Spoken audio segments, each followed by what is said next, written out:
Hello everyone. I welcome you all in your accountancy class.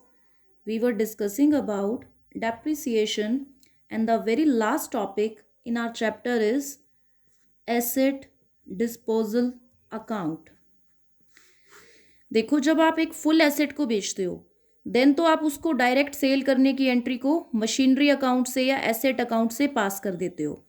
लेकिन कई बार हम asset का ना एक पार्ट बेचते हैं कि हमारी कोई एसेट है उसका हमने कुछ पार्ट बेचा, बाकी का पार्ट अभी हमारे पास है, उसके ऊपर हम डेप्रिसिएशन लगाएंगे, उसको बिजनेस में यूज करेंगे। तो जब बोले ना कि पार्ट ऑफ मशीनरी या पार्ट ऑफ एसेट बेचा है तो आपको बनाना होता है एसेट डिस्पोजल अकाउंट। अब एसेट डिस्पोजल अकाउंट जो है वो क्या कहता है कि एसेट से रिलेटेड जो सेल होने वाली ट्रांजेक्शन्स हैं, सिर्फ कि उसको सेल करना है जितने पार्ट को आपने, उस पर जो प्रॉफिट लॉस होगा या उसका जो डेप्रिसिएशन होगा, सिर्फ उन पर्टिकुलर एंट्रीज को रिकॉर्ड करने के लिए बनाया जाता है एसेट डिस्पोजल अकाउंट। कि एसेट को सेल करना है, उससे रिलेटेड जो भी प्रॉफिट लॉस है उस एंट्री के लिए। अब यहाँ भी हमारे पास ना ये दो पार्ट्स में डिवाइड हो जाता है। एक तो क्या है कि आप अपनी एसेट के ऊपर हर साल उसमें से डेप्रिसिएशन माइनस कर रहे हो और आपके पास जो एसेट की है ना वो लास्ट कैलकुलेटिव वैल्यू है, मतलब आपने जो है वो डेप्रिसिएशन चार्ज करने के बाद एसेट की बुक वैल्यू आपके पास है। बुक वैल्यू का मतलब है कि डेप्रिसिएशन चार्ज हो गया। और दूसरा क्या है कि आपने डेप्रिसिएशन को एक अलग से अकाउंट में सेव करके रखा है, जो हमने लास्ट टॉपिक किया था प्रोविजन फॉर डेप्रिसिएशन का, कि एसेट में से चार्ज नहीं किया, एसेट को आपने उसकी ओरिजिनल कॉस्ट पर ही रहने दिया। इन दोनों तरीकों में आपको जो है वो एसेट डिस्पोजल अकाउंट को मैनेज करना है।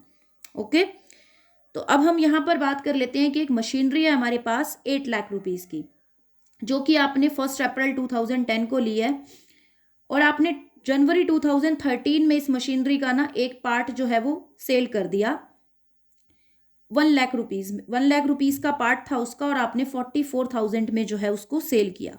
अब इससे रिलेटेड हम एंट्री करते हैं। तो अब हम देखो दोनों ही कर लेते हैं कि एक तो हम मशीनरी को हर बार डेप्रिसिएशन चार्ज करके उसकी लास्ट बची हुई बुक वैल्यू पर है हमारे पास, तो क्या होगा, और अगर ओरिजिनल कॉस्ट पर है तो देखो आपके पास जो है वो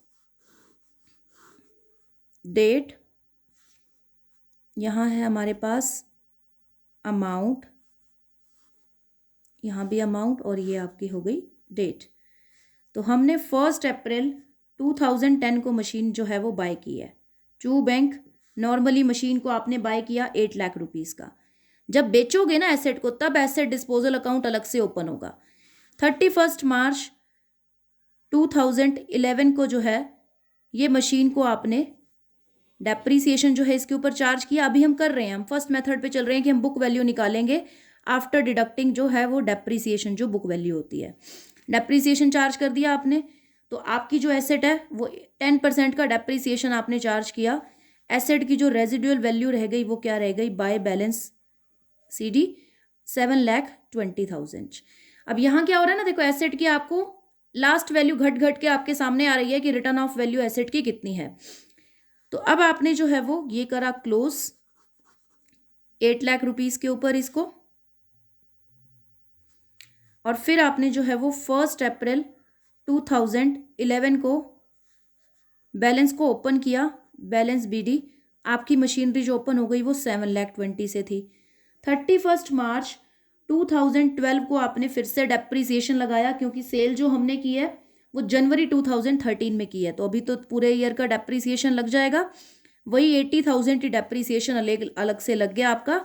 अब जो मशीनरी की क्लोज वैल्यू है वो कहाँ रह गई आपके पास, 6,40,000। तो यहाँ अब आप फिर से जो है वो मशीन को कर दोगे ओपन आपका, तो ओपनिंग बैलेंस हो जाएगा टू बैलेंस BD 6,40,000 1 अप्रैल 2012। अब 31 मार्च 2013 तक आपने नहीं जाना। क्यों नहीं जाना, क्योंकि जनवरी में आपने जो है ना वो सेल कर दी है, तो 1 जनवरी तक का डेप्रीसिएशन आपने लगा देना है, यानी 9 मंथ्स का डेप्रीसिएशन। 3 मंथ्स पहले ही सेल हो गई ना, मार्च तक नहीं जाना। तो 9 मंथ्स का जो आपने डेप्रीसिएशन लगाना है ना वो सिर्फ उस पर लगाना है जो आपका 1 लाख रुपीज़ वाला पार्ट है, 1 लाख रुपीज़ वाला जो मेरा पार्ट है मशीन का, उस पे 9 मंथ्स का डेप्रीसिएशन लगेगा 10% से, तो डेप्रीसिएशन लग जाएगा 7500। अब आप ये देखो कि आपका जो 1 लाख रुपीज़ का पार्ट है ना, उस पे पहले कितना कितना डेप्रीसिएशन लगता रहा, क्योंकि ये तो हम 8 लाख पे लगा रहे थे ना टोटल मशीन पे, बेचना हमने उसका 1/8 पार्ट है, तो 1/8 पार्ट आपने बेचना है। तो आप देख लो कि आपकी मशीन जो है वो अभी, ये वाली मशीन आपकी कितने की थी, 6,40,000 की, 7,500 का जो है वो आपका डेप्रिसिएशन लगा हुआ है।